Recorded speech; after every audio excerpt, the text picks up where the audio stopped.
Hey everyone, it's Todd.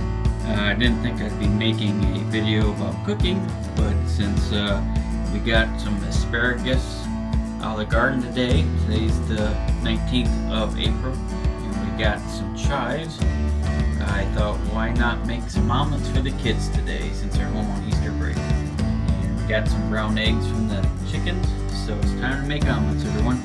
Enjoy the weekend, and we'll talk to you later. Nothing better than fresh asparagus.